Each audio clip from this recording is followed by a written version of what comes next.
Hi guys, welcomes to mister fishing channel. இன்றைக்கி நம்ம என்ன வீடியோ பார்க்க போகிறோம்னா கௌராமி ப்ரீடிங் வீடியோ தான் பார்க்க போகிறோம். இந்த கௌராமி ப்ரீடிங் பற்றினதெல்லாம் ரொம்ப ஈஸி தான். வாங்க எப்படி பண்ணுறதுன்னு பார்க்கலாம். ஃபஸ்ட்டு வந்து நம்ம மேல் ஃபீமேல் எப்படி ஐடென்டிஃபை பண்ணுறதுன்னு பார்க்கலாம். இப்போ வந்து நம்ம ஃபீமேலை பிடிச்சிக்கலாம். இப்போ வந்து இதுதான் ஃபீமேல். இதை எப்படி ஐடென்டிஃபை பண்ணுறதுன்னு நான் உங்களுக்கு காமிக்கேன். நீங்கள் வந்து டாப் வியூவிலேருந்து பார்த்தீங்கன்னா அதோட வயிறு வந்து குண்டாக இருக்கும். இப்போ வந்து உங்கள் சைடு வியூவிலேருந்து காமிக்கேன். சைடு வியூவிலேருந்து பார்த்தீங்கன்னா அதோட மேலே உள்ள ஃபின் வந்து ஃபீமேலுக்கு வந்து மொட்டையாக இருக்கும், மேலுக்கு வந்து நல்லா ஷார்ப்பாக இருக்கும். இந்த பாருங்கள், ஃபீமேலுக்கு வந்து இதாக இருக்குது. தண்ணிக்குள்ளாச்சு பார்த்தீங்கன்னா ஈஸியாக தெரியும். மேலுக்கு வந்து கீழே உள்ள ஃபின்னு நல்லா கலராக தெரியும். மேலேயும் உங்களுக்கு காமிக்கேன் இருங்க. அடுத்து மேலே பிடிச்சிக்கலாம். இப்போ வந்து நம்ம மேலே பிடிச்சாச்சு. நல்லா பார்த்தீங்கன்னா தெரியும், மேலே உள்ள ஃபின் வந்து ஷார்ப்பாக இருக்கும், கீழே வந்து கலராக இருக்கும்.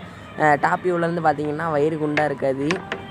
இப்போ மேலேயும் ஃபீமேலையும் ஒன்றா ஒரு டப்பில் போட்டு அதுக்கப்புறம் ஃப்ரிட்ஜ் பாக்ஸில் நம்ம விட்டுக்கலாம். இப்போ வந்து இதான் நம்ம ஃப்ரிட்ஜ் பாக்ஸு. இந்த இதில் நம்ம ஃபஸ்ட்டு வந்து மேல் விட்டுக்கலாம். ஏன்னா அப்போ தான் மேல் வந்து அதுக்கான இந்த செட் ஆகிக்கும். மேல் ஃபஸ்ட்டு இதான் நம்ம மேல் விட்டுக்கலாம், பொறுமையாக விட்டுக்கலாம். அடுத்து நம்ம ஃபீமேல் விட்டுக்கலாம். ரெண்டுத்தையும் விட்ட பிறகு கண்டினியூ பண்ணுறேன். இப்போ வந்து இதான் நம்ம ஃபீமேல். இதையும் நம்ம விட்டுக்கலாம். விட்டு அதுக்கப்புறம் கொஞ்சம் ஃபாக்ஸ் ஸ்டைலு, ஹைடிங் ஸ்பாட்டு எல்லாத்தையும் வச்சுக்கலாம். அப்படின்னா தான் ப்ரீடிங் நல்லா செட் ஆகும். இப்போ அதை வச்சு நான் கண்டினியூ பண்ணுறேன். இப்போ வந்து நம்ம ஃபாக்ஸ் ஸ்டைல் எடுத்துக்கலாம். இதான் நம்ம ஃபாக்ஸ் ஸ்டைல் இவ்வளோ தான் இருக்குது. போட்டு நல்லா ஸ்ப்ரெட் பண்ணி விட்டுக்கலாம். இப்போ வந்து நம்ம ஸ்ப்ரெட் பண்ணி விட்டாச்சு. அதுக்கடுத்து பாதாம் லீஃப் வந்து ஒன்று ஆட் பண்ணிக்கலாம். நான் வந்து ஃப்ரிட்ஜ் பாக்ஸுன்றதுனால ஒன்று ஆட் பண்ணிக்கிறேன். நீங்கள் சும்மா டப்பு இந்த மாதிரினா கொஞ்சமாக பாதி ஆட் பண்ணிக்கலாம். இப்போ இது மேலே வந்து கல் வச்சுக்கலாம். ஒரு 2 கல் வச்சா தான் நல்லா தண்ணி கீழே செட் ஆகும். இல்லாட்டி கௌரமி வந்து பபுள்ஸ்ட்டு கட்டாமல் வச்சுலாம் மேலே கட்டிடுச்சுன்னா அப்புறம் மறுபடியும் கீழே போயிடும் இது 2 நாளில். அதனால் நம்ம கீழே நம்மளுக்கு தேவையான அளவுக்கு வச்சுக்கலாம். வச்சுட்டு கண்டினியூ பண்ணுறேன். இப்போ வந்து எல்லாத்தையும் நான் வச்சுட்டேன். இதுக்கப்புறம் ஃப்ரிட்ஜ் பாக்ஸ் மேலே ஒரு துணியை போட்டு மூடிக்கலாம். இந்த மாதிரி ஒரு வெள்ளை கலர் துணியை போட்டு மூடிக்கலாம்.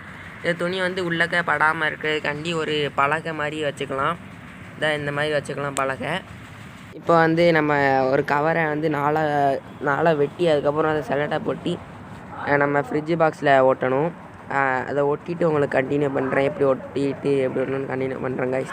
இப்போ வந்து நம்ம ஒட்டியாச்சு. இந்த மாதிரி தான் ஒட்டணும், பார்த்து ஒட்டிக்கோங்க. ஓகே, சப்ஸ்கிரைப் பண்ணிடுங்க, லைக் பண்ணிடுங்க, கமெண்ட் பண்ணிடுங்க. Bye guys.